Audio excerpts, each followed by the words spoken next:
이스프링은 미국 국립위생재단인 NSF로부터 세계 최다 오염물질 요가 항목을 공식 인증받은 독보적인 정수기입니다. 오늘 이스프링이 제안하는 조우물의 기준부터 다른 제품들과 차별화되는 프리미엄 핵심 포인트까지 허일무 강사님께서 명쾌하게 짚어주실 예정입니다. 자, 이제 그럼 강사님을 모셔보도록 하겠습니다. 네, 리더님들 반갑습니다. 즐거운 또 월요일 저녁 다들 식사는 맛있게 하셨죠? 날씨가 너무 더운 것 같습니다. 지금 리더님들 근처 댁에 계실 때 지금 온도 어떤가요? 전 강의 들어오기 직전에 지금 보니까 제가 사는 곳은 지금 28도네요. 9시가 넘었는데도 지금 뭐 이렇게 높은 온도를 기록할 정도로 아마 지금 전국이 많이 좀 뜨겁지 않나 싶습니다. 이럴 때 꼭 필요한 건 뭡니까? 바로 수분 섭취겠죠. 이런 수분 섭취 아무 물로나 해서는 안 될 겁니다. 오늘은 이런 중요한 수분 섭취부터 우리가 좋은 물을 어떻게 얻을 수 있고 또 어떤 제품으로 활용할 수 있는지 이스프링에 대한 이야기 한번 1시간 동안 나눠보도록 하겠습니다. 우선 자료 공유 먼저 진행해 드릴게요. 네, 자료는 잘 보이실 것 같고요. 네, 오늘 강의 주제입니다. 무더운 여름, 내 몸속 온도 조절은 하루 물 한 잔 스푼으로부터라고 제가 적어놨는데요. 리더님들 지금 거의 벌써 900여 분 가까이 들어와 계십니다. 다들 옆에 물 한 잔씩은 떠놓으셨죠? 네, 저도 이따가 말하다 중간중간 또 수분 보충할 거니까 제가 마실 때도 또 제가 마시지 않더라도 리더님들은 중간중간 물 섭취하시면서 강의 듣는 시간 있으면 좋을 것 같습니다. 네, 더워도 너무 더운 여름이죠. 이 장마 끝나고 나서 뭐 정말 더운 것 같습니다. 사무실에서도 또 우리가 어딜 가든 카페를 가든 식당을 가든 정말 요즘 뭐 에어컨 선풍기 없으면은 지내기가 굉장히 좀 어려울 정도로 더운데 뭐 저희 이제 본사가 있는 서울 지역뿐만 아니라 아마 전 지역에서 지금 이 안전 안내 문자 한 번쯤은 받아보셨을 거란 생각이 듭니다. 며칠 전에 제가 실제로 받은 걸 좀 캡처를 한 건데요. 이 서울 전 지역의 폭염으로 인해서 날씨가 너무 덥다 보니까 야외 활동은 좀 자제하고 또 이제 수분 섭취나 건강 관리에 유의하라 이런 안내 문자가 왔었습니다. 그래서 이런 안내 문자가 올 정도면 그날은 정말 정말 좀 날이 뜨겁다, 덥다라는 의미이니까요. 그럴 때는 이렇게 안내 내용처럼 되도록이면 조금 휴식을 취하시거나 실내 활동 위주로 해주시면 좋을 것 같습니다. 근데 이렇게 덥다 보니까 이런 좀 궁금증이 생기더라고요. 야, 올여름 그럼 도대체 작년보다 또는 재작년보다 얼마나 더울까? 이걸 찾아보니까 굉장히 좀 재밌는 결과를 볼 수 있었습니다. 기상청에 제가 들어가 보니까요. 2026년 여름 기후 전망을 이렇게 그 자료를 올려놓은 게 있더라고요. 이걸 보니까 6월부터 8월, 우리가 흔히 여름철이다라고 하는 이 기간 동안 기온이 평년보다 높을 것으로 전망을 하고 있었습니다. 사실 저는 이 자료를 찾기 전부터도 이런 느낌이겠거니라고 생각을 했었는데, 역시나 맞았고요. 제가 이걸 왜 이런 느낌이겠거니라고 생각을 할 수 있었냐면은, 작년에도, 재작년에도, 또 그 전년에도 이런 그 여름 기후 전망 자료를 찾아볼 때마다 앞에 해만 달라져요. 2023년, 2024년, 작년 뭐 2025년, 내년 뭐 2027년, 그 다음에 2028년도 어찌 보면 앞에 해만 달라지고 이 내용은 반복되지 않을까. 참 좀 웃픈 내용이죠. 이게 작년에도 너무 더웠잖아요, 우리. 재작년에 너무 더웠잖아요. 올해 지금 너무 덥고요. 근데 내년에 더 더울 거라는 생각만 해도 벌써 덥습니다. 그렇다 보니까 정말 많은 분들이 이런 여름을 나기 위해서 지금 아마 댁에서 들으시는 분들 선풍기, 에어컨, 뭐 부채부터 해가지고 많이 준비하고 듣고 계실 겁니다.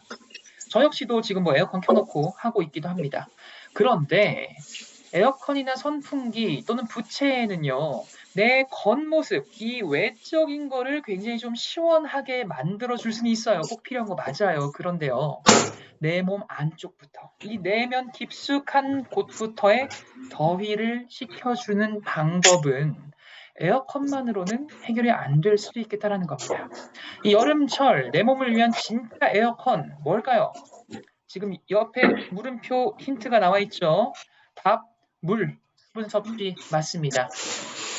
결국에 내가 진짜로 내 건강과 내 몸을 위해서 계속 주기적으로 해주어야 할 그런 행위는 바로 올 여름철엔 수분 섭취가 가장 중요하다라고 말씀을 드리고 싶습니다. 이런 수분 섭취, 그 중요한 이유, 요렇게도 한번 비교를 해볼 수 있을 것 같습니다. 아까 제가 정부에서 오는 그 안내 문자 잠깐 보여드렸었는데 그 안내 문자에서요 종종 요렇게 안내 멘트가 나올 때도 있습니다. 오늘은 뭐 기온이 몇 도까지 오를 예정이오니 일사병을 조심하시고 뭐 야외 활동을 자제해주세요 이런 느낌이요. 근데 그런 내용 우리가 살면서 한 번 이상은 무조건 보셨을 거라고 전 생각을 하거든요. 근데 우리가요 일사병일 때도 있고요. 이게 안내 멘트가 열사병일 때도 있어요.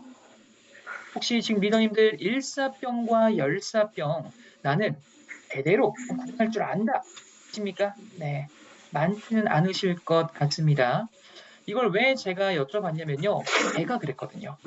저는 일사병과 열사병을 구분할 줄 모르는 사람 중에 한 명이었어요. 얼추 비슷한 느낌이었어요. 저한테는. 네. 아마 리더님들도 공감하는 분들 많지 않으실까 싶습니다. 이런 더위가 심해질 때마다 일사병 조심하세요, 열사병 조심하세요. 이런 뭐 내용들 뉴스 같은 거 많이 들었다 보니까 우리가 단어 자체는 익숙하긴 하거든요. 근데 우리가 이거를 구체적으로 어떤 증상이 나타나고 왜 이런 증상이 나타나고 이런 것들까지 알아보신 분들은 많지 않을 거다. 근데 이걸 구분을 해보시면 굉장히 다르다라는 걸 쉽게 이해할 수 있으실 겁니다. 우선 일사병부터 보시죠. 일사병은요, 쉽게 말해서 우리가 흔히 좀 더위 먹었어 이런 표현할 때도 있잖아요. 그 증상보다 조금 더 심해졌다라고 생각하시면 돼요. 무슨 말이냐면은 우리가 날이 너무너무 덥다 보면요, 내 체온이 이렇게 올라가죠. 우리가 덥잖아요, 말 그대로. 내 체온이 올라가면은 내 몸은 나를 지켜주기 위해서 어떤 작용을 합니다. 뭘 할까요? 뭐가 나죠? 난 더우면은 땀이 나요. 네. 더우면 땀이 난다. 아마 5살짜리 제 딸아이도 요 내용은 알 겁니다. 근데 우리가 그걸 알아야 될 건 뭐냐면은 더우면 왜 땀이 나는데? 그걸 아셔야 돼요. 더우면 땀이 난다. 어찌 보면 우리가 살아오면서 너무나 당연하게 생각해봤던 내용이죠. 더우면 근데 왜 땀이 나지? 이게 내 몸이 나를 지켜주기 위한 활동 중에 하나였다는 거죠. 내 몸에서 땀이 나면요. 내 몸은 내 몸의 열기를 낮춰주기 위해서 땀이 배출이 되는 겁니다. 그러면 땀이 나면 열이 내려가는 건가? 아니요. 땀만 난다고 열이 내려가는 건 아니고요. 땀이 나면은 그 땀이 증발하면서 열기가 내려가요. 체온이 내려가요. 이게 땀이 나는 이유입니다. 굉장히 우리 몸은 나도 모르는 사이에 날 잘 지켜주고 있었다라는 거죠. 그런데 여기서 약간 생각해 볼 타이밍이 뭐냐면요. 내 몸의 체온을 내려주기 위해서 땀이 나는 것까진 좋았는데 땀이 난다는 것, 즉 수분이 배출이 된다는 건 원래 어디 있던 거예요? 내 몸 안에 있던 수분이잖아요. 그럼 평소 같았으면은 이렇게 날이 안 더웠으면은 내 몸 안에서 돌고 있어야 할 역할을 해야 할 수분이 내 몸의 체온을 낮춰주기 위해서 배출이 되는 거다 보니까 이 내 몸의 체온을 낮춰준 역할을 하고 날아가 버리면은 내 몸 안의 수분은 평소보다 더 부족해질 수밖에 없다는 겁니다. 그래서 나타나는 증상이 여기서 더 심해지면 일사병이 될 수 있다는 거예요. 그래서 일사병 같은 경우에는요, 땀 배출로 인한 수분과 염분 손실이 그 원인이고요. 증상으로는 머리가 아픈 두통부터 피로감, 어지럼증, 구토 증상 같은 게 나타날 수 있습니다. 이제 우리가 여름철 보내시면서 혹시라도 좀 어지러운데 조금 좀 구토가 올라올 것 같은데 근데 허윤 강사가 말한 좀 일사병 그런 느낌인가 보다. 조치 방법 생각보다 간단합니다. 일단 그늘로 대피하십시오. 그늘로 잠깐 피신하시고 나서 물 섭취 많이 해주세요. 그러면은 생각보다 빠르게 개선할 수 있을 겁니다. 그런데 우리가 또 일상생활을 하다 보면은 당장 그늘로 못 들어갈 때도 있을 거고 당장 수분 섭취를 못할 때도 분명히 있을 거예요. 그러다 보면은 이 일사병의 증상을 더 넘어서는 순간이 올 수 있다는 거예요. 그게 더 심해지면 열사병이 되는 거예요. 열사병은 쉽게 말하면요. 내 몸에 이 체온 조절을 할 수 있는 그 기능이 마비가 됐다라고 보시면 돼요. 뭔가 단어부터 벌써 좀 무섭죠? 체온 조절 기능이 마비가 된다? 체온 조절 기능이 마비가 되면 어떤 증상이 나타날까요? 아까 제가 체온 조절을 하기 위해선 내 몸이 뭘 배출한다 그랬죠? 땀을 배출한다 그랬어요. 근데 이런 체온 조절할 수 있는 기능이 마비가 되면은 뭐가 안 난다? 땀이 안 납니다. 그러면요, 내 몸의 체온은 지금 내 열기는 계속 뜨거워지기만 하는 거예요. 땀이 마르면서 열을 식혀줄 수가 없으니까. 그러면 이게 38도, 39도, 40도, 41도 계속 올라가는 겁니다. 우리 아이 키워보신 분들은 아실 겁니다. 아이들 1도, 2도만 올라가도 정말 몸 뜨거워지거든요. 근데 40도가 넘는다고 생각해 보세요. 이러다 보면은 그냥 단순히 온도 1, 2도만 올라가는 게 아니라 내 몸에서의 체온의 1, 2도, 3도 올라가는 건요. 내 몸의 기능적인 부분들까지 굉장히 빠르게 고장이 날 수가 있다는 거예요. 그래서 이런 열사병에 걸리게 되면요. 의식의 저하부터 경련, 막 몸이 떨리는 경련부터 뭐 착란부터 정말 안 좋은 증상들이 굉장히 많이 나타날 수가 있습니다. 그래서 이런 증상이 혹시 나타난다. 그러면 이거는 단순히 그늘로 대피하고 물 섭취로 끝나는 게 아니라요.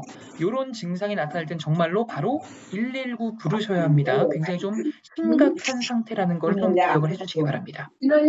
제가 왜 일사병과 열사병을 굳이 구분을 하면서 리더님들께 설명을 드리냐면요. 아까 그 안내 문자 말씀드렸죠. 정부에서 보내는 거. 그게 일사병이 올 때도 있고 열사병이 올 때도 있을 거다라고 말씀드렸잖아요. 일사병을 조심하세요 라는 문자를 받으셨으면은 야 오늘 평소보다 조금 더 뜨겁겠다. 그렇게 좀 이제 생각을 해주시면 좋을 것 같고 열사병을 조심하세요라고 오는 날이 있다 그러면은 야 오늘은 내가 진짜 급한 일 아니면 되도록 좀 실내에서 머물러야겠다. 그날은 진짜 좀 조심해야겠다라는 걸 생각을 하십사 이렇게 좀 구분을 하는 법도 말씀드려봤습니다. 혹시 강의 끝나고 야 일사병이 심한 거였나 열사병이 심한 거였나 헷갈리시는 분들이 계실까봐 쉽게 기억하는 법 1보다 열이 더 크죠. 네, 그래서 1에서 더 심해지면 열 된다. 그렇게 기억을 하셔도 쉬울 것 같습니다. 네, 그래서 이런 일사병과 열사병도 한번 이야기 나눠봤는데 여름철에 특히나 또 우리가 일상적으로 조심하셔야 되는 건 바로 탈수 증상입니다. 탈수는 뭐 너무나 쉬운 개념이다 보니까 너무 많은 분들이 이해를 하고 계실 것 같은데요. 신체 수분의 총량, 그러니까 내 몸에서 일정량이 유지가 돼야 되는 이 수분이 평소보다 이 정상보다 적어지는 현상을 탈수 현상이라고 말을 하죠. 이런 탈수 현상 여름철에 다른 계절보다 훨씬 더 자주 나타날 수 있습니다. 단순히 탈수, 목이 좀 마른데 정도의 수준이 아니라요. 다른 증상들로도 나타날 수가 있는데 대표적인 게 우리가 이렇게 앉아 계시다가 이렇게 일어나시면은 평소에 혈압도 괜찮으신 분인데 요즘 따라 갑자기 좀 피링 도는 것 같아. 그런 분들 계시거나 또는 가만히 이렇게 앉아 있는데 심장이 평소보다 너무 빠르게 콩닥콩닥 뛰는 것 같아요. 그렇거나 또는 소변을 보는데 유독 색깔이 더 노랗고 냄새도 조금 더 지독하게 나는 것 같아요. 또는 피부 탄력이 평소보다 조금 더 이렇게 탄력이 떨어지는 것 같아요. 약간 요런 증상들, 제가 지금 말씀드린 4가지 증상들이 평소보다 조금 더 나타난다 하시는 분들은요. 물론 다른 원인일 수도 있습니다. 하지만 수분이 부족해서 나타나는 증상일 수도 있다는 겁니다. 다르게 말을 하면요. 내가 평소보다 물을 조금 더 자주 드셔주시면은 앞서 이야기 나눴던 이러한 증상들을 생각보다 쉽게 조금 더 개선을 할 수도 있겠구나라는 것도 우리는 생각을 해볼 수가 있다는 거죠. 네, 우리 탈수 이야기 나온 김에 물 한 잔 한 모금 마시고 갈까요? 네. 제 강의 들어보신 분들은 아시겠지만 이 물이라는 건 내가 목 마를 때 마시면 이미 늦었다라는 거 꼭 기억을 해주시기 바랍니다. 물은 목 마르기 전부터 마셔줘야 하는 게 그게 제대로 마시는 방법이다라는 거 말씀드리겠고요. 그럼 이런 물이 부족하면 어떤 증상이 또 나타날까? 좀 수치적으로도 한번 이야기를 해볼까 합니다. 사람의 몸에는 대략 한 70%의 수분으로 차 있다라고 알려져 있죠. 뭐 성인의 경우는 한 60% 정도로 알려져 있습니다. 이런 수분, 내 몸에서 1에서 3%만 부족해도 굉장한 심한 갈증을 느끼게 되고요. 5%가 부족하면 혼수 상태에 빠지고 12%가 부족하면은 사망에까지 이를 수도 있다고 합니다. 굉장히 적은 양으로도 굉장히 심각한 영향을 줄 수 있는 게 바로 수분 부족이다라는 건데요. 그럼요, 제가 지금 말씀드린 요 얘기, 뭐 1%만 부족해도 심한 갈증을 느낀다. 요런 내용, 지금 얼마나 계시고, 1300분이 넘게 계시네요. 여기 계신 1300분이 넘게 계시는 분들 중에 방금 제가 말씀드렸던 요 내용, 처음 들으시는 분들은 많지 않으실 거예요. 내가 뉴스를 보든, 뭐 옛날에 뭐 TV 프로그램을 보든, 아니면 이런 강의를 듣든, 한 번 이상은 분명히 어디선간 들어보셨을 거란 말이죠. 근데 제가 드리고 싶은 질문은 요겁니다. 네. 아니, 내가 이러한 내용을 말 그대로 수분이 이 정도만 부족해도 내 몸에 이렇게 안 좋은 영향을 끼칠 수 있다는 걸 알매도 불구하고 그냥 누워 계신데? 왜 내 주변 사람들은 이렇게 물을 많이 마시진 않을까, 습관처럼 마시진 않을까라는 것, 그걸 생각을 우리는 해봐야 된다는 거예요. 굉장히 중요한 포인트입니다. 왜 사람들은 이 수분 섭취라는 거의 중요성을 알면서도 어찌 보면 잘 실천할 수가 없을까? 저는 이렇게 좀 생각을 합니다. 우리 어렸을 때 엄마한테 가장 많이 들었던 잔소리 중에 하나가 뭐였을까요? 공부 좀 해라. 네, 이런 얘기.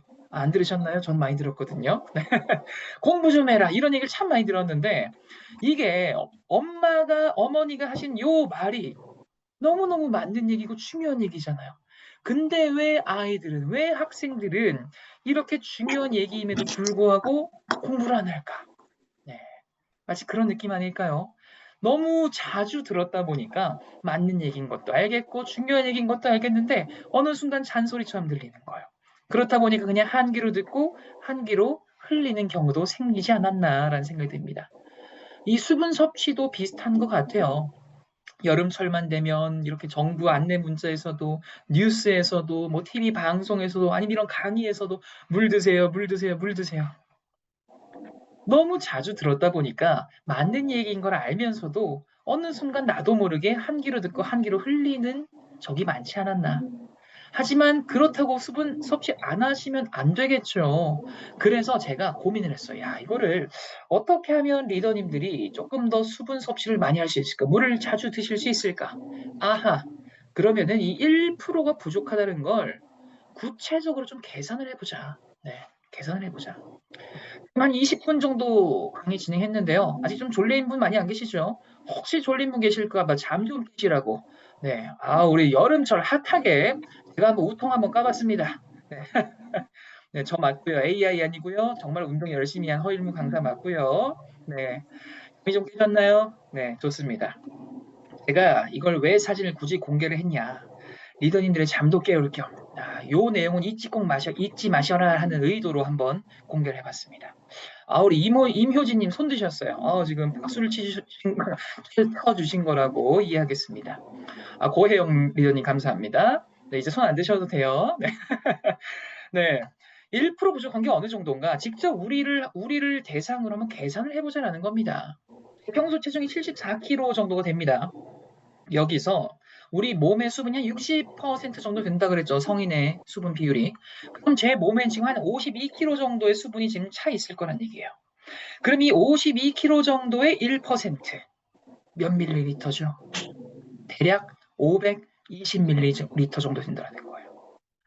우리가 1%만 부족해도 수분이 정말 부족하니까 물 많이 마셔야 돼 라고만 말하는 것보다 누구님, 우리 몸에서 1%만 부족해도 수분이 진짜 많이 부족해지는 거거든요. 심한 갈증을 느낀대요. 근데 1%라 그러면 감이 잘 안 오시죠? 1%가 어느 정도냐면요. 제 평소 체중이 74kg 정도가 되는데 이 성인의 경우는 60% 정도 물로 차 있다라고 하더라고요. 그럼 51kg 정도가 지금 제 몸에 물로 있을 텐데 요거의 1%면은 520ml 정도밖에 안 돼요. 생수병 500ml 정도 하나밖에 안 되는 양만 제 몸에서 빠져나가도 제가 엄청나게 갈증을 느낄 수가 있다는 거예요.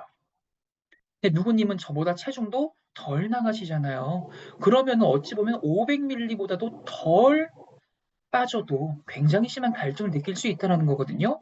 그래서 이제 진짜 요 정도 500ml 정도라도 평소보다 조금 더 드셔주시는 게 어떨까요? 이런 느낌으로 말한다면 단순히 그냥 1%만 부족해도 갈증이 나니까 물 드세요 보다는 그러네. 야, 1%가 생각보다 엄청 적구나. 내 몸이 체중이 이러니까 난 요 정도 마셔야겠네. 400ml 마셔야겠네. 500ml 마셔야겠네.가 될 수 있다라는 겁니다. 그래서 이제 리더님들도 뭐 주변 분들한테 물 좀 많이 마셔라고만 말하면은 맞는 얘기지만 실천하기가 쉽진 않을 수도 있을 거다. 직접 같이 내 몸무게도 다른 사람 몸무게도 같이 한번 계산을 하면서 재미도 얻으면서 이런 수분 섭취의 중요성까지도 한번 생각을 해보시면 어떨까라는 생각이 듭니다. 오늘 해보면요, 이 더운 여름철일수록 이 꾸준한 수분 섭취가 더욱 중요하다는 거 말씀드리겠고요. 우리가 이제 이 수분 섭취, 물을 왜 마셔야 하는지를 공감을 하셨으면은 이제 그렇다면은 다음 스텝은 그럼 어떤 물을 마셔야 할까? 요 고민을 해보셔야 할 겁니다. 저는 두 가지를 제안 드리고 싶습니다. 첫 번째는요, 우선 미네랄이 들어있는 물을 드시는 게 좋다라고 말씀드리고 싶습니다. 이 미네랄의 중요성은 뭐 이렇게 이스프링 강의 외에도 뉴트릴라이트 강의에서도 뭐 워낙 많이 익숙하게 들으셨고 또 공부하시고 또 전달까지 하고 계실 거란 생각이 듭니다. 우리 몸에서 정말 꼭 필요한 영양소에 속하는 게 바로 또 미네랄이지 않겠습니까? 근데 이런 미네랄 사실 물 외에도 식사를 하시거나 뭐 과일을 드시거나 뭐 야채를 드시거나 아니 뭐 뉴트리엔트를 섭취하시거나 다양한 방법으로 우리가 얻을 수는 있습니다. 하지만 그 중에서도 저는 이 물로서는 미네랄을 꼭 잊지 마십시오라고 말씀드리고 싶은 이유가 뭐냐면요. 식사를 하고 뭐 과일을 먹고 이런 것들은 소화 시간이 필요하잖아요. 그렇죠? 그런데 물 같은 경우에는요. 내가 물을 마시면은 이 물이 30분 내로 다 흡수가 된다라고 해요. 그렇기 때문에 다른 것들보다도 흡수 속도가 훨씬 더 빠르고 더 자주, 더 간편하게 마실 수 있는 그런 물질이 바로 물이잖아요. 그렇기 때문에 우리가 일상생활에서도 어찌 보면은 계속적으로 주기적으로 소량이더라도 미네랄을 공급할 수 있는 그런 구성원으로 우린 물을 생각을 해볼 수가 있다는 겁니다. 미네랄 대표적인 거 네 가지 정도 꼽을 수 있겠죠. 우선 첫 번째 칼슘입니다. 뼈 튼튼, 세포막 강화 이런 역할을 하는 그런 미네랄이죠. 다음은 마그네슘입니다. 세포의 신진대사를 촉진을 해주고요. 효소를 활성해주는 역할을 하기도 합니다. 다음으로는 또 여름철에 더 중요해지는 나트륨입니다. 이 나트륨, 신체에 적당한 수분을 유지를 해주고요. 근육 활동 강화부터 체내에 있는 노폐물을 배출해주는 역할을 하기도 합니다. 또 나트륨과 항상 세트로 다니는 게 칼륨이죠. 이 칼륨 같은 경우에는 나트륨과 상호작용을 하면서 세포 내의 균형을 맞추고 또 신경 전달에 도움을 주는 그러한 역할을 하기도 합니다. 네, 이렇게 여름철에 미네랄 들어있는 물 중요하고요. 두 번째로 체크해 보시면 좋은 게 뭐냐면요. 우리나라 여름의 특성을 생각을 해보시면 쉽게 이해가 되실 겁니다. 우리나라 여름의 특성이라 하면 뭐가 있을까요? 네, 덥죠. 더워요. 덥기만 하면 그나마 다행입니다. 습도가 낮으면은 그늘 들어가면 그래도 조금 선선해지니까요. 근데 이게 웬걸? 우리나라는 더운 거 플러스 뭐도 있다? 습도도 높아버려요. 야, 이 습도가 어찌 보면 조금 더 귀찮게 만드는 요소 중에 하나죠. 말 그대로 꿉꿉합니다. 불쾌지수도 올라갑니다. 이렇게 사람 입장에서는 덥고 습하다 보면요. 불쾌하고 좀 기분도 꿉꿉해지고 하는 그렇게 좀 안 좋다라고 할 수 있다면은 요런 상태를 굉장히 좋아하는 녀석이 있다는 겁니다. 세균. 바로 세균입니다. 세균. 다른 말로 하면은 박테리아라고도 합니다. 이 세균과 박테리아 또 뭐 바이러스 이러한 녀석들은요. 이 여름철 굉장히 좋은 환경이죠. 따뜻하죠. 습기, 물기 축축하죠. 아우, 번식하기가 너무 좋아요. 박테리아와 바이러스의 가장 큰 차이라 하면요.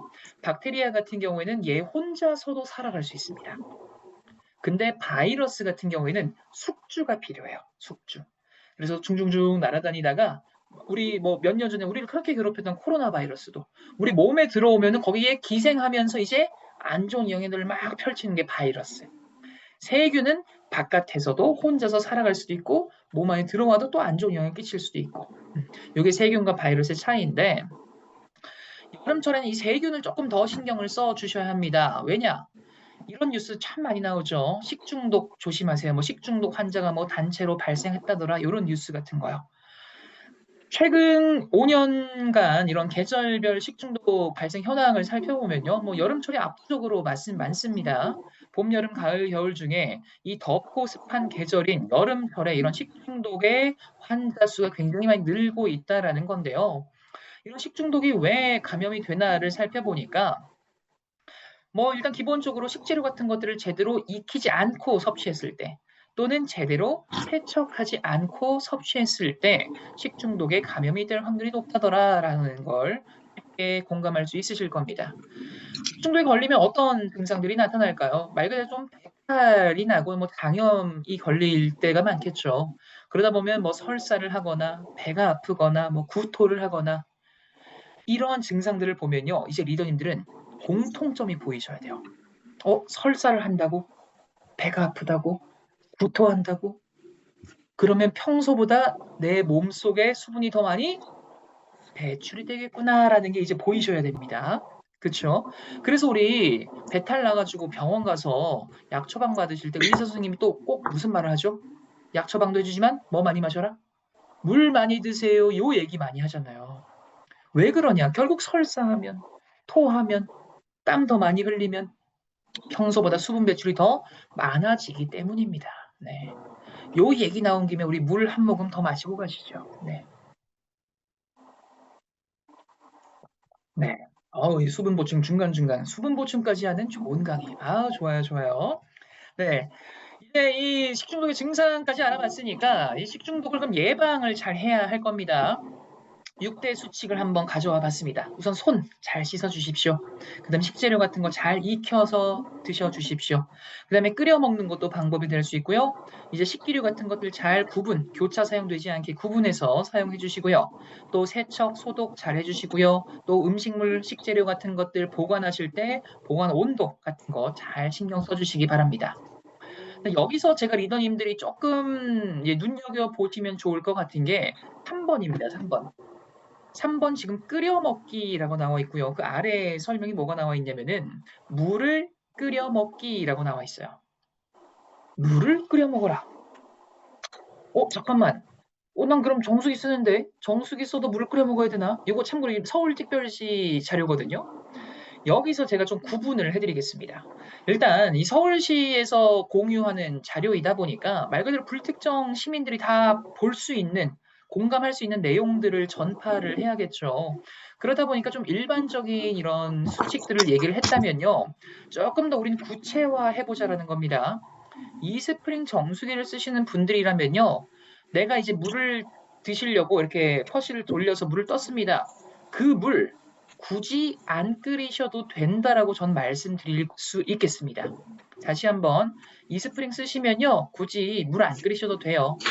이걸 제가 왜 말씀을 드리냐면은 실제로 제가 이제 오프라인 강의를 하다 보면은 리더님들이랑 이런저런 이야기 나누면서 종종 이런 질문 받을 때 있어요. 강사님, 제 주변에 지인이 우리 거 정수기 쓰는데도 물을 좀 끓여 드시는 분들이 계신데 이거 우리 거 막 여름철에 좀 끓여 먹는 게 필요할까요? 그럼 저는 항상 자신 있게 말씀드립니다. 아니요, 끓여 드실 필요 없어요라고 말씀드려요. 그렇다면은 그런 분들이 계시면은 우리는 어떻게 좀 응대를 하고 또 대응을 하고 좀 우리가 설명을 드려야 할까?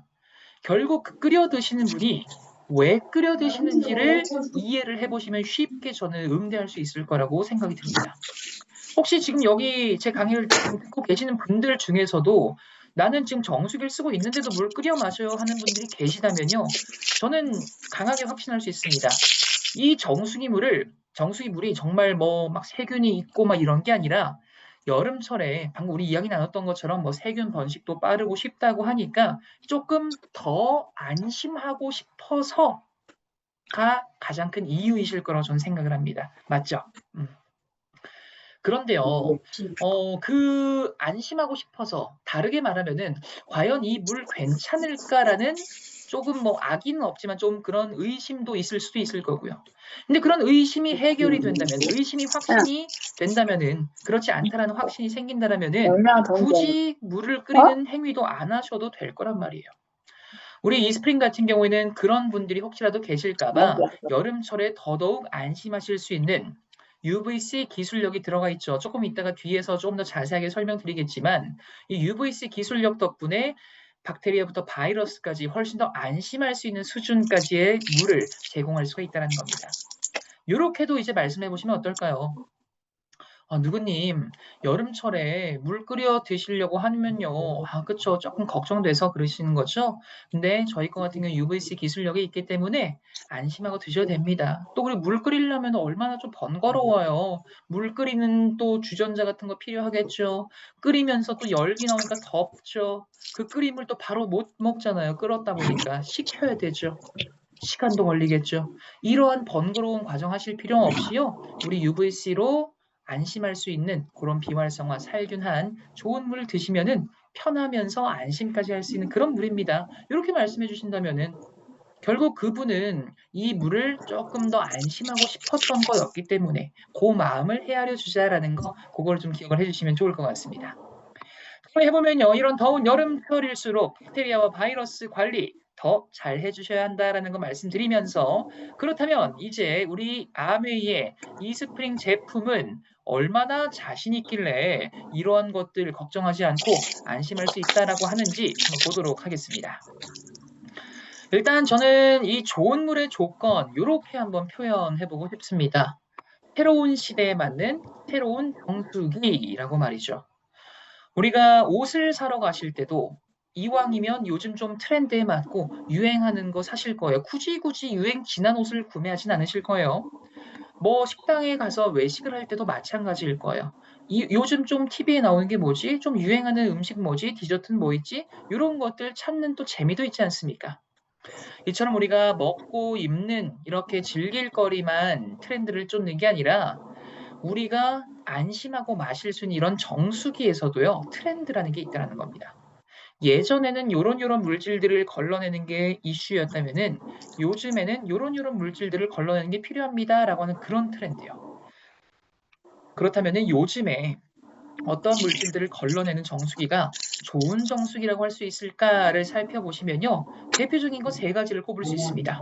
미세 플라스틱, 뭐 이제 너무나 익숙해진 걸러져야 될 물질 중에 하나겠죠. 여기서 조금 더 신경 쓴다 하면 이제 잔류이약 물질까지 말하는 업체도 제품도 있을 겁니다. 조금 더 신경 쓴다 하면은 과불화 화합물까지도 말하는 제품도 있을 수 있을 거예요. 이 셋 중에 하나만 걸러도 꽤 트렌드를 잘 반영했다라고 생각을 해볼 수 있는데 하나, 두 개, 세 개를 다 걸러낼 수 있다라면은 정말 트렌드에 맞는, 즉 시대에 맞는 정수기다라고 정리를 해볼 수가 있겠습니다. 우리 이스프링 같은 경우에는요, 미세 플라스틱 99% 제거, 과불화물, 전칠종 NSF 여과 성능 검증, 잔류의약물 역시 19종에 대한 여과 성능까지 검증을 받은 그러한 정수기로 탄생을 하고 많은 분들에게 제공이 되고 있습니다. 이럴 수 있던 이유는요, 바로 E3 카본 필터 덕분인데요. E3 카본 필터, 이스프링의 세 가지 단계를 거친다 해서 E3 카본 필터라는 이름을 달고 나왔습니다. 이 E3 카본 필터는 어느 정도까지의 여과 능력을 보이냐면요. 무려 170가지 이상의 오염물질을 여과할 수 있는 능력을 갖고 있습니다. 그리고 이건 어떻게 표현할 수 있냐? 무려 국내도 아닙니다. 한국을 넘어서 세계 최다 가장 많은 오염물질을 거를 수 있다는 걸 NSF에서 인정을 해준 그러한 정수기입니다.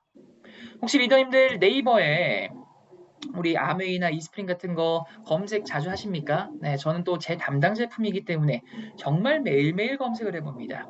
네, 며칠 전에 굉장히 반가운 기사가 하나가 떴죠. 세계 최다 오염물질 제거 능력을 보유하고 있는 정수기다, 정수 능력이다 이러면서 이스프링에 대한 기사가 쫙 나왔습니다. 얼마나 자랑스럽던지요. 네, 혹시라도 아직 검색 안 해보신 분들 계시다면은 꼭 한번 검색해 보시고 많은 분들에게 공유를 해봐 주셔도 좋을 것 같습니다. 네, 이런 E3 카본 필터 아까 제가 세 가지 단계를 거친다라고 말씀드렸는데 어떤 세 가지냐면요. 첫 번째는 프리필터입니다. 말 그대로 가장 앞면에서 큼지막한 물질들을 걸러주는 역할을 하는 그 단계이고요. 모래, 흙, 녹물 이런 것들이 요 단계에서 걸러지게 됩니다. 프리필터를 거친 다음 단계인 두 번째 단계는요.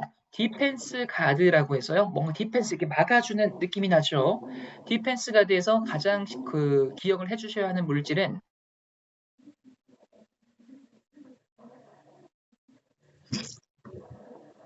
많은 이제 뭐 영상이라던가 뉴스라던가 나오면서 많은 사람들에게 이제 미세 플라스틱은 좀 걸러지는 게 좋다라는 인식이 많이 잡힌 것 같습니다. 혹시라도 주변에 미세 플라스틱을 걱정하는 분들이 계시다면요. 자신 있게 이 스프링 소개해 주셔도 괜찮겠습니다. 왜냐?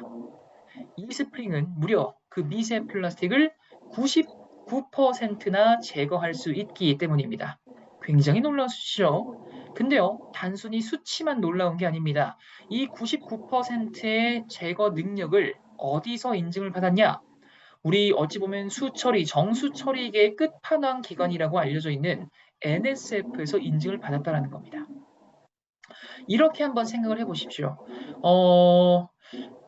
학교에서 수학 문제를 어떤 학생이 99점을 맞았어요. 굉장히 잘했어요. 칭찬해 줄 만해요. 근데 A 학생 그랬는데 B 학생은 수능에서 수학 문제를 99점을 맞았어요. 그럼 A 학생과 B 학생 둘 다 99점 잘한 거는 맞는데 굳이 누가 조금 더 잘하냐를 따져본다면 아무래도 많은 사람들이 야 그래도 좀 수능에서 99점 맞은 친구가 조금 더 신뢰성이 있지 않을까라고 생각을 하는 분들이 많으실 거예요. 그렇죠? 같은 99점이더라도 얼마나 더 많은 사람들이 인정하고 공감할 수 있냐. 그게 결국에 그 인증 기관의 공신력으로 이어질 겁니다. 그런 의미에서 이 NSF라는 기관은요, 한국을 넘어서 뭐 미국 사람이 보든, 뭐 중국 사람이 보든, 일본 사람이 보든, 뭐 프랑스 사람이 보든, 어느 나라 사람이 보더라도 이 NSF는 인정을 할 수 있는 그 정도의 공신력과 힘을 가진 기관이다라는 겁니다. 그래서 이런 두 번째 단계인 디펜스 가드까지 거친 물은요, 마지막 단계인 카본 블럭 필터로 전달이 되게 되는데요. 이 카본 블럭 필터는 사람들이 걱정하는 대부분의 오염 물질이 이 단계에서 걸러진다라고 보시면 되겠습니다. 이 카본 블럭 필터, 뭐 중금속부터 아까 우리 이야기 나눴던 잔류의약 물질, 과부하물까지도 여기서 걸러진다라고 보시면 되겠는데 일단 대표적으로 잔류의약 물질, 신중의약품을 빼놓을 수 없겠습니다. 무려 19종에 대한 여과 성능을 검증을 받았다라는 건데요. 우리가 아플 때 증상이 좀 심하다 보면은 병원에서 항생제 처방을 받을 때도 있죠. 근데 이런 항생제 또 너무 우리가 몸에 많이 섭취하다 보면 또 안 좋아진다라는 것도 많이 얘기를 들어보셨을 겁니다. 근데 몸에 들어오는 것도 들어오는 건데 우리가 또 이렇게 일상생활을 하다 보면은 집에 한두 개 정도는 이렇게 이제 다 나아서 안 먹는 약들이 있지 않으세요? 네. 이런 약들 평소에 어떻게 처리하십니까? 아마 평소에는 그냥 집에 놔두고 있다가 좀 집안 정리할 일이 있을 때 한 번에 모아서 폐기를 한다거나 이제 버리거나 하실 텐데 정석으로 버릴 때는 약국에 반납을 하는 게 정석으로 폐기하는 방법이죠. 근데 여기 계신 분들 중에 그렇게 하는 분들도 계시겠지만 아마 조금 뭐 의도했든 의도하지 않았던 내가 뭐 쓰레기통에 버리거나 뭐 싱크대에 버리거나 변기통에 버리거나 하셨던 분들도 계실 겁니다. 저도 옛날엔 그랬고요. 근데 이게 어찌 보면 내 입장에서는 그냥 한 번 버리신 걸 수도 있는데 이걸 받아내는 지구 입장에서는 A도 버려, B도 버려, C도 버려. 한국뿐만 아니라 전 세계에서 한 번씩만 버린다라고 하더라도요. 지구 입장에서는 정말 수많은 이런 약물을 받아내야 되는 입장이 돼 버린다는 겁니다. 근데 이게 뭐 올해만 그러냐? 아니죠. 1년 전, 2년 전, 10년 전, 몇십 년 전부터 그래 왔을 거고 또 지금도 그럴 거고 또 앞으로도 그럴 겁니다. 그렇다 보니까 지구 입장에서는 이거를 정화할 수 있는 능력을 벗어나는 경우가 이제 발생할 수 있다는 겁니다. 결국 이렇게 버려진 약들은 강이나 하천을 통해서 흘러 들어갈 거고요. 이러한 것들이 생태계를 오염한다거나 더 심할 경우에는 다시 인간에게도 돌아올 수가 있다는 겁니다. 그렇기 때문에 우리가 어찌 보면 하루에도 몇 번씩 마셔야 하는 이런 물을 마실 때 이런 것들이 혹시라도 섞여 있으면 어떡하나 걱정하는 것 자체부터 매번 마실 때마다 그런 걱정할 할 수는 없겠죠. 그럼 물 못 마실 것 같아요, 저는. 특히나 아이한테 줄 때 얼마나 걱정되겠습니까? 그래서 이런 걱정하시지 마시라고 이 뉴 이스프링 같은 경우에는 신종 의약품을 19종에 대한 여과 성능까지 검증을 받았다라는 겁니다. 그럼 어떤 물질들이 있나 조금 살펴보면요. 뭐 설파메라진, 설파메타진, 클로랄 하이드레이트, 벤조일 에코닌까지 이름도 어려운 것들이 너무너무 많습니다. 약대를 전공하시거나 뭐 의대를 전공하신 분들이 아니고서야 일상생활에서 약물 이름을 들을 일은 거의 없으실 겁니다. 그렇다 보니까 그냥 단순히 이렇게만 보면은 감이 잘 안 오실 수도 있을 텐데요. 제 강의 이제 많이 들어보신 분들은 쉽게 기억하실 거란 생각이 듭니다. 우리는 뭐라도 기억을 하자. 앞에 설파를 기억을 하자라고 말씀드렸습니다. 네, 설파, 설파, 설파. 지금 꽤 반복되는 것들이 있죠. 이 설파가 붙은 물질들은요, 뭘 의미한다? 항생제를 의미한다, 항생제 성분을 의미한다라는 겁니다. 그래서 이 19가지를 다 리스트업해서 기억을 하시긴 너무 어려우니까 설파가 붙는 거, 항생제 성분이라고 그랬지? 이스프린 같은 경우에는 항생제 성분까지도 거를 수 있는 그런 정수기구나. 그렇게 기억을 하셔도 괜찮다라는 겁니다. 이뿐만 아니죠. 항생제 성분을 넘어서 어찌 보면 불멸의 화학물질이라고도 알려진 과불화 화합물에 대한 여과 성능까지 NSF에서 검증을 받았습니다. 이 과불화 화합물, 아직 미세 플라스틱이나 잔류이학 물질만큼 많은 사람들에게 좀 인식이 된 물질은 아닌 것 같습니다. 왜냐면 제 주변 사람들에게 이렇게 물어봐도요, 과불화물이라는 단어 자체를 처음 들어본 지인들도 꽤 많이 만나봤거든요. 리더님들의 경우는 이제 강의도 많이 들어보시고 하시면서 과불화물이 조금은 익숙해지셨을 수도 있는데 아직까지 좀 더 많은 대중을 대상으로 했을 때는 과불화물은 약간 좀 낯선 그런 화학 물질로 기억이 되실 수도 있을 것 같습니다. 하지만 우리가 이 단어가 좀 익숙치 않았을 뿐, 낯설 뿐, 우리 일상생활에서 굉장히 많은 쓰임이 있는 화학 물질로 사용이 되고 있었습니다. 대표적인 게 코팅 후라이팬이죠. 네. 우리 코팅 후라이팬, 뭐 코팅 벗겨지면 바꾸세요, 버리세요라는 이 얘기는 뭐 너무나 잘 알고 계실 겁니다. 근데 코팅이 벗겨지면 왜 바꿔야 되지? 왜 버려야 되지? 를 생각을 해보신 분들 많지 않으실 거예요. 왜요? 코팅 벗겨지면 왠지 그 안 좋은 물질 나올 것 같은 그 느낌이 있잖아요. 그 정도를 우리가 이미 인식을 했기 때문에 굳이 이게 어떤 물질이 나오고까지는 알아보지는 않으셨다는 겁니다. 근데 한번 벗겨지기 시작하면 계속 안 좋은 물질 나올 수 있다라고 하는 그거 잘 맞아요. 그 물질이 과불화물이에요. 네. 말 그대로 일상생활에서 우리가 코팅 처리가 되어 있을 때 굉장히 많이 사용이 된 화학 물질 중에 하나가 과불화 화합물이다라는 겁니다. 조금 더 들어가면요. 과불화 화합물은요. 하나의 특정 물질만 말을 하는 게 아니라 큰 카테고리라고 보시면 되겠습니다. 마치 우리가 비타민도 뭐 비타민 B, 비타민 C, 비타민 D 뭐 이렇게 종류가 여러 가지잖아요. 그런 느낌처럼 과불화합물도 과불화합물이라는 큰 카테고리 안에 여러 가지 하위 항목들이 있는데요. 그중에 정말 수많은 하위 항목들이 있는데 그중에 대표적으로 좀 이런 물질들은 걸러져야 해라고 선정을 해놓은 그 항목들이 NSF에서 제공을 하고 있다는 겁니다. 그 대표적인 게 P4와 P4스를 시작을 해서 추가 하위 5종까지 이렇게 선정이 된 건데요. P4와 P4스가 대표적으로 선정이 된 이유는 발암 물질이기 때문입니다. 그래서 이런 과부하물, 물론 한 번 섭취를 한다고 갑자기 뭐 꾀꼬닥하고 암이 걸 이런 건 아니에요. 하지만 소량씩이더라도 조금씩 들어오면서 영향을 주니까 어찌 보면 더 무서운 거죠. 그렇기 때문에 이런 것들 미량이더라도 아예 걱정하지 않을 수 있을 정도로 말 그대로 잘 여과가 된 그러한 정수기를 사용을 하셔야 된다는 겁니다. 그래서 그런 면에서 우리 뉴 이스프링 같은 경우에는 과불화물 NSF에서 현재 인증하고 있는 전 7종에 대한 성능을 모두 통과를 했다라고 말씀을 드릴 수가 있겠습니다. 네, 여기까지가 이제 E3 카본 필터에 대한 설명이었고요. 요 E3 카본 필터만 보셔도 야, 우리 정수기 진짜 괜찮네. 빨리 물 한번 마시고 싶다라는 생각하셨을 것 같은데 이 E3 카본 필터로만 끝나지 않습니다. 그게 더 놀라운 거죠. 왜냐? E3 카본 필터를 거쳤는데 여기 말 그대로 물리적인 필터링을 통해서 완벽하게 비활성화하기는 쉽지 않은 물질들도 있더라. 그게 아까 말씀드렸던 박테리아와 바이러스다라는 겁니다. 이거는 이스프링의 뭐 능력이 떨어져요 이런 얘기가 아니라 박테리아와 바이러스는요, 그 특성상 물리적인 필터링으로 제거한 데는 한계가 있기 때문입니다.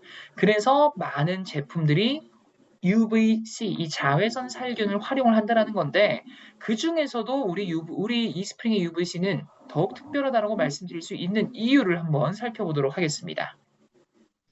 일단 이스프링에 적용이 된 UVC의 이 기술력 어떤 결과를 낼 수 있냐면요. 박테리아, 아까 제가 세균이라고 그랬죠. 여름철에 특히나 신경 쓰셔야 한다고 그랬던 이 박테리아의 비활성화, 조금 더 쉽게 말하면 살균 능력이 무려 99.9999%의 비활성화 능력을 보이고요.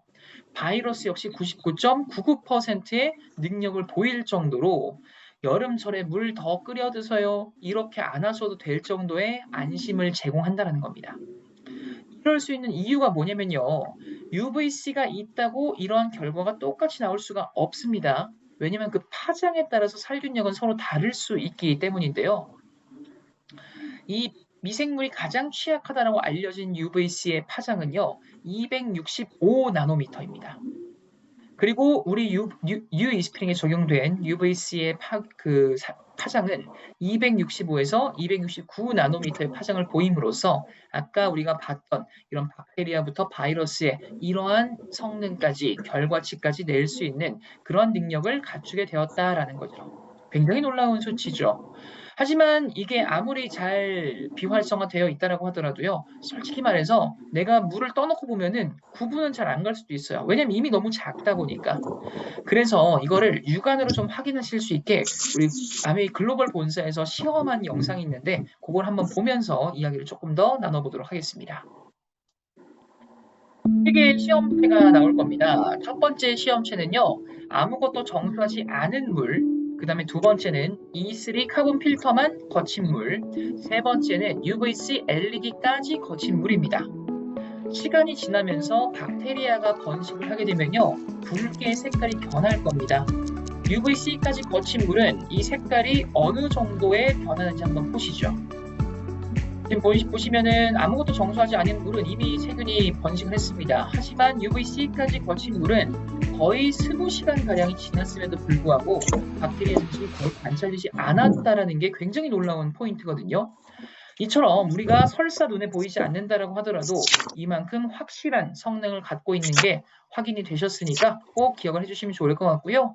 이 영상 굉장히 괜찮은데 라고 생각하는 분들 혹시 계셨다면은 우리 아메이 공식 유튜브에도 올라가 있으니까 고화질로 많은 활용해 보셔도 좋을 것 같습니다. 네, UVC LED 기술력 정리 한번 해보도록 하겠습니다. 기존 구 이스프링 대비 뉴 이스프링으로 변경이 되면서 UVC LED가 적용이 됐는데요. 기존 램프 대비 25% 정도 에너지 절약을 할 수 있는 에너지 효율도 많이 올라가고요. 한번 설치를 하시면 최대 10년 동안이나 쓸 수 있을 정도로 굉장한 오랫동안 또 쓸 수 있는 기술력으로 탄생을 했습니다. 그렇기 때문에 매해 1년에 한 번씩 폐기를 안 해도 되기 때문에 환경까지 생각한 그런 제품이다라고도 말씀을 드릴 수가 있겠습니다. 네, 이렇게 이스프링에 적용된 E3 카본 필터부터 UVC LED까지 살펴봤는데요. 이런 좋은 내용들, 맞는 이야기들 그냥 우리 입으로 우리가 좋아요라고만 하면은 누군가는 야, 너네 거니까 당연히 좋다 그러겠지 라고 생각을 하는 사람도 있을 수 있을 거예요.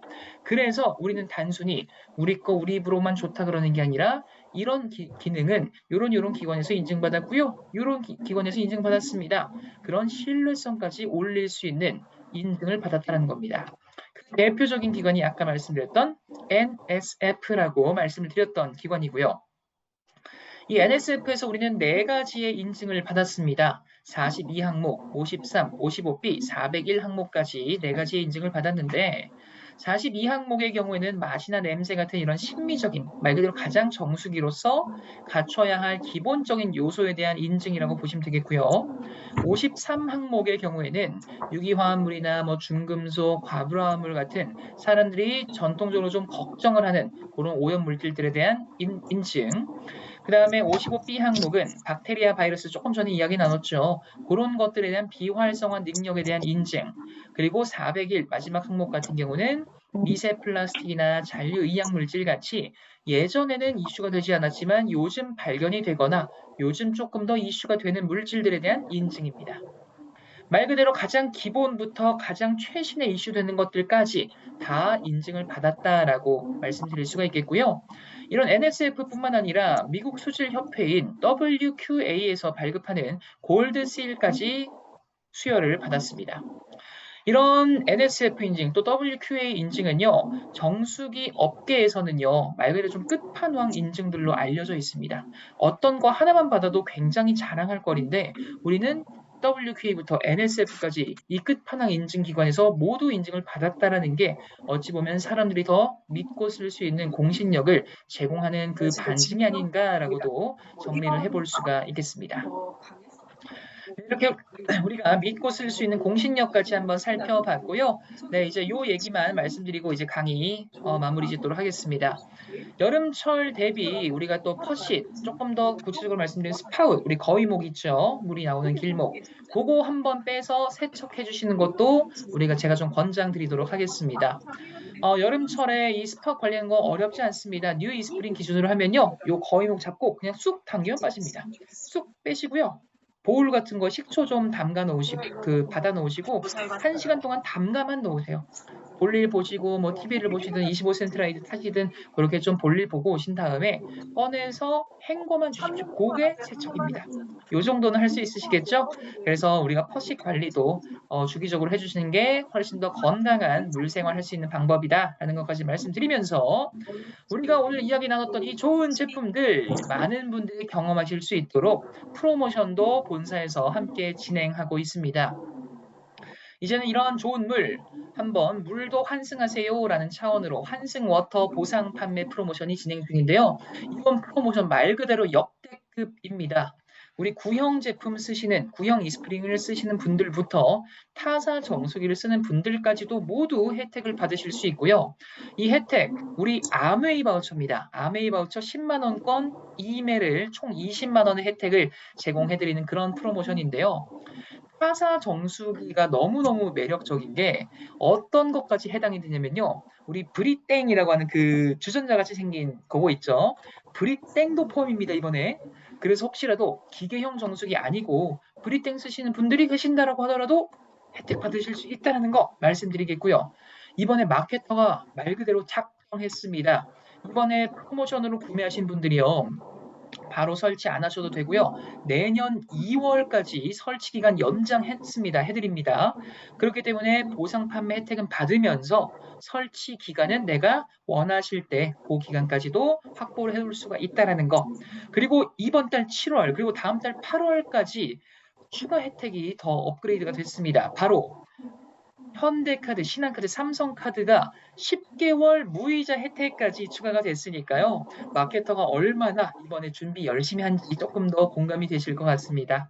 이런 더운 여름철 좋은 물 마시는 거 정말 중요합니다. 환승워터 보상 판매 프로모션까지 잘 활용하셔서 건강한 물 생활, 맛있는 물 생활 하시길 바라면서 제가 오늘 준비한 내용은 이렇게 마무리를 짓도록 하겠습니다. 편안한 마음 드시고 전 나중에 또 좋은 강의로 찾아뵙도록 하겠습니다. 감사합니다.